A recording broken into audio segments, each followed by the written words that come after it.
munyabuheje umwana wito munyabuheju ari kuronda obushaji cyo kujekera abanyabuheju kaunto mu ishengero Grace agaba byarugaba bandizo mu trading center ya Nyacujo mugombora ya Rwengo kandi abatura bamushabero kubakora kizubu cyamizi amarwaro amashanyarazi hamwe n'ebindi nk'abacara nkundaho nareba konke cyo kubanza cyo kusasa nk'abakazi n'amizi amizi ngasiganisa munonga icya kabiri twenda twaronda aho nareba witu aturetereho box aha Grace ho nashabira abanyacujwa okumutora nakabakore nguto nkakimwa kizubu cyukure kizingamize ntunguko mu rubuheju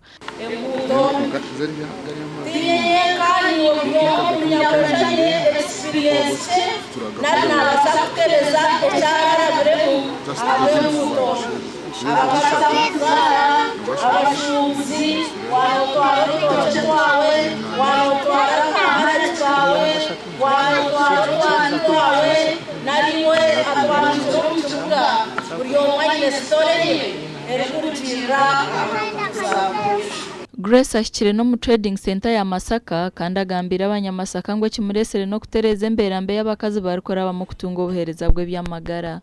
abantu batunakira mu kuzabwenda batunakira utuborikaho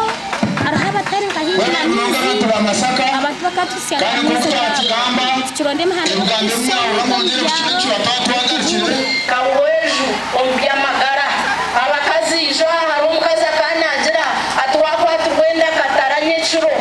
atokarunda na boda boda yo kurenza musano rukuzasika atowa boda boda tine bantu nkabatana bo kumugendo mu rubashu abandi bakamugenda nyuma abandi bakamugenda mu misha tinire batamwitira musana atakutwarayo omu trading center ya Cheyare omugomboraniyemo abatura bagizire ngo baruhirena no kutora nabebembeza bataru kubatungura omugandi makuru abatura be cyaro cya Mutinya Kizingo mu Ruhinda South Mitomani betombitira government kugira ngo ekabakore bicupuri alutindo rwa Kabuchera orukwatanisa district ya Mitoma hamwe na Ntungamo kwihana barutinda haho emyaka nkesha tunareta n'urugendo hamizi gakiza gahatwara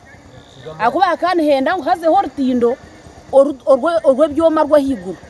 mwena miza gumagiza nefunzo birabenkahi yabahanze akozere bakatishukura akabene n'urutindo rwe byoma basaramu batekaho pipe amizi nigizaga bicinge funzo amizi gahatera gahasi n'uritaka basukama bari turete mabari bakakushukamo abatura ba Mutinya Kizingo mu Ruhinda South Mitoma okwetombita kwabo harutindo rwa Kabuchera bakwire ya MP we cyangecho ubwabira ari kubarondamo bushagiki kugaruka mu ntebe kandi nshongeje nukwa gigambere hwati bariyo no barunda contractor wo kwiza kororutindo urwa Kabuchera hamwe na rwitanzi so contractor babwine hati naiza kororwa rgamayanga hamwe na kazuguti amakuru agasha kwa Susan Charles Sima na Ben Muhozi.